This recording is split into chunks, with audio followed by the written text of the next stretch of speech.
Hello and welcome. Today we're jumping into one of the most chaotic and truly transformative periods in Indian history, the 19th century. This was a time when ideas that had been set in stone for ages about women, about caste, about how society should work, were suddenly being questioned, kicking off a kind of great awakening that would totally reshape a nation. But that brings up a massive question, right? It's something reformers were wrestling with back then, and honestly, something we still think about today. How in the world do you change a tradition that's been around for hundreds, maybe thousands of years? I mean, where do you even start? That's the puzzle we're going to try and solve together. Okay, so let's set the stage a little. Picture 19th century India. It's a place where everything is being re-examined. You had the British doing things like mapping surveys, literally trying to measure and understand the land, but at the same time, a new wave of Indian thinkers were doing a different kind of survey. They were mapping their own society and starting to question customs that had been accepted without a thought for generations. So here's our game plan. First, we'll look at what made this era ripe for change. Then we'll dive into two of the biggest battlegrounds, the fight for women's rights and the challenge to the caste system. After that, we'll break down the actual methods these reformers used, their toolkit, if you will. And finally, we'll talk about the legacy they left behind. So what lit the fuse for all this? Well, you could say it was a technological revolution. The real game changer in the early 19th century was the rise of printing.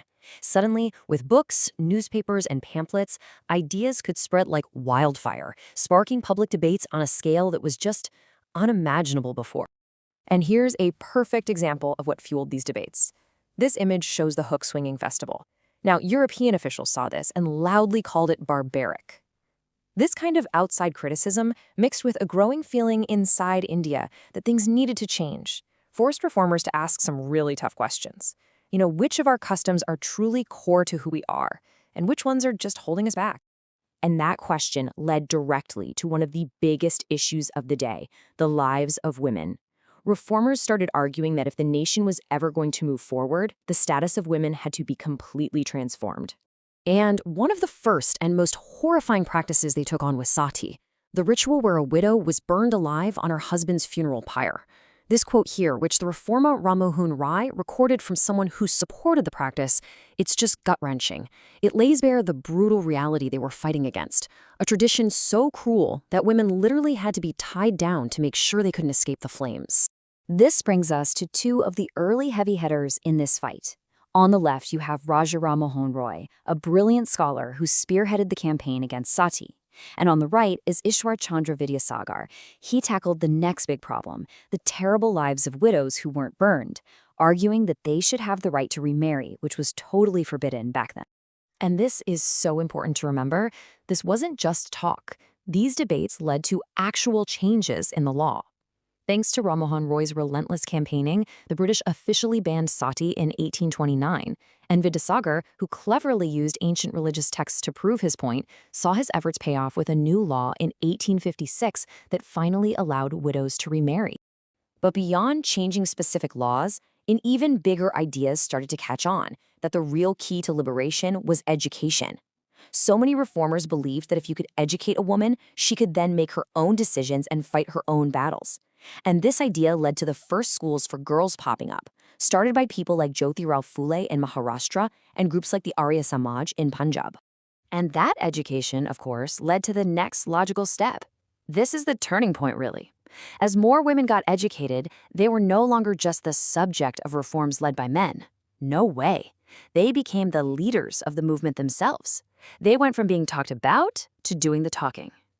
And this unleashed a wave of absolutely incredible women pioneers. You had Pandita Ramabai, a Sanskrit scholar, which was unheard of for a woman, who started a home for widows.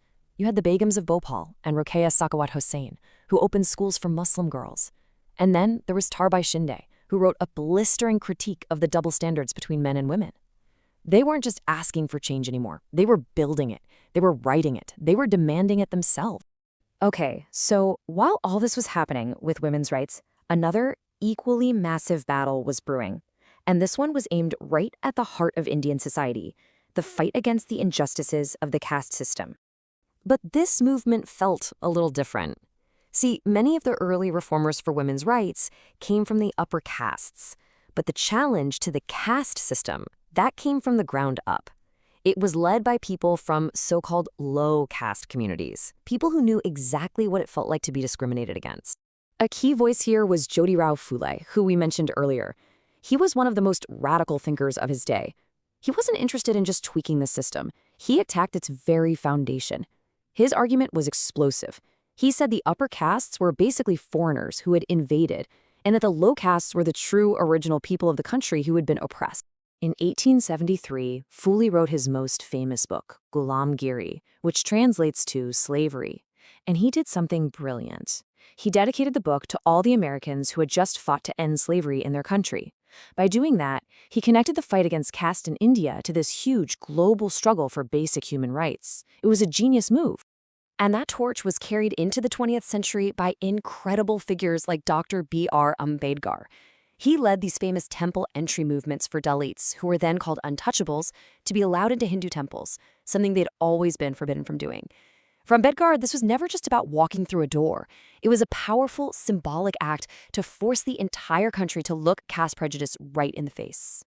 So we've seen these two massive movements for change. But let's get practical. How did they actually do it? What was in their playbook? What were the tools they used to chip away at traditions that had stood for centuries?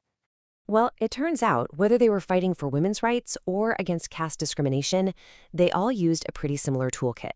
Step 1, they would dig into ancient texts and argue that horrible practices like Sati weren't part of the original tradition, but a later corruption. Step 2, they used the power of print to get their ideas out to as many people as possible. Step 3, they built new things, schools, shelters, organizations, to create a new reality on the ground.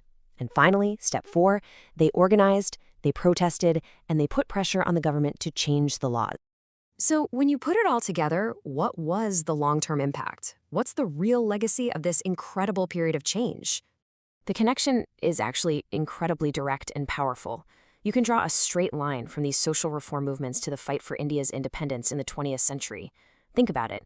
The women and the lower caste groups who were empowered by these earlier struggles became a vital force in the bigger fight against the British. The quest for social freedom and political freedom became totally intertwined. In the end, the 19th century wasn't really about finding all the easy answers. It was about finding the courage to ask the hard, uncomfortable questions in the first place. It was the start of a long, difficult, and, as we know, still ongoing fight for a more equal society. And that leaves us with one last thing to think about. When you look at the world today, at the debates we're having and the movements that are happening right now, which of these struggles from the 19th century do you still see being fought today?